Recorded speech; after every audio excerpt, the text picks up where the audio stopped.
Good morning. Today I thought it would be fun for me to talk about smoking. Smoking is something that I have indulged in since I was a girl, and with very few breaks.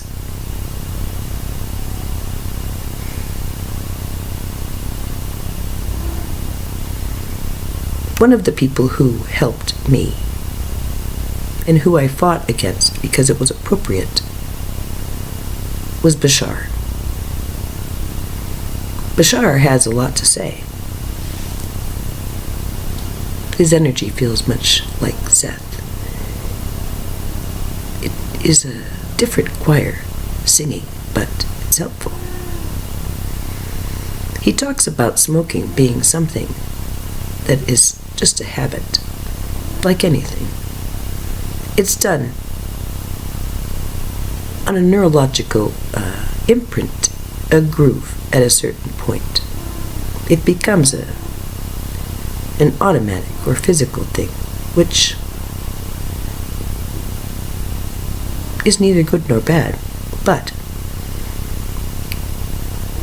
makes it difficult to be mindful of why it's being done, for what purpose. Have you thought about it? If you do, at this point there are reasons for continuing smoking, mainly to do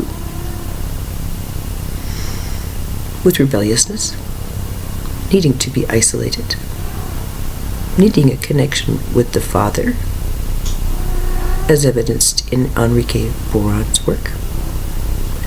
It is easily decoded. It is easily hypnotized away. It is kicked, as it's said, with great difficulty, if done on the conscious level. Why is that? Well, I'll tell you. I smoke purposefully because it reminds me of my Indian times, my indigenous times, my ancient times. It makes me feel good, and it connects me to my family. I have made my agreements, and I understand lung cancer will not be attaching. There is no need for me to have lung cancer, and therefore I will not have it.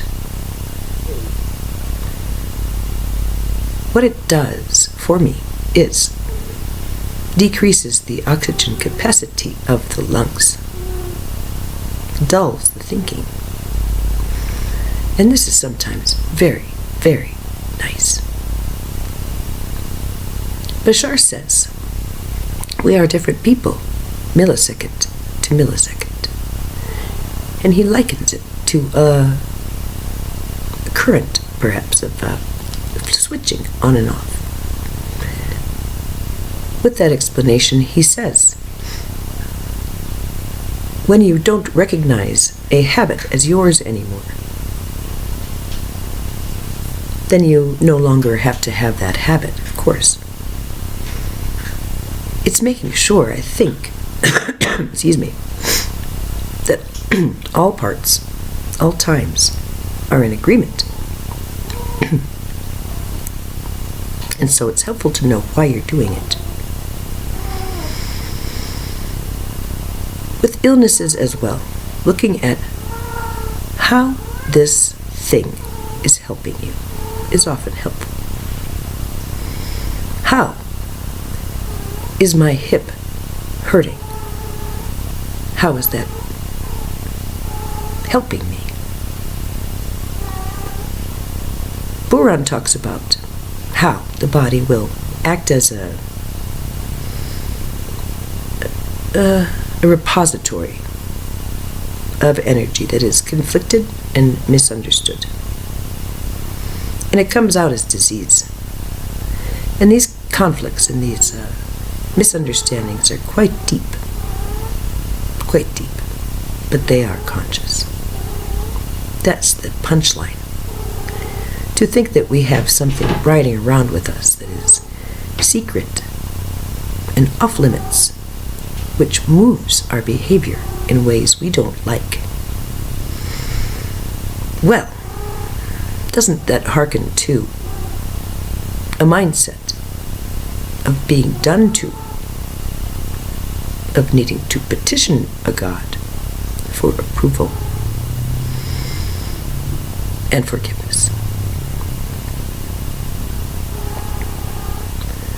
Allowing myself this habit has been helpful, and soon I will allow myself its absence. Try it out. I'll make agreements that there is no discomfort other than the discomfort which occurs when a habitual behavior is curtailed. But smoking to me gives me great joy, great pleasure. I enjoy it so much.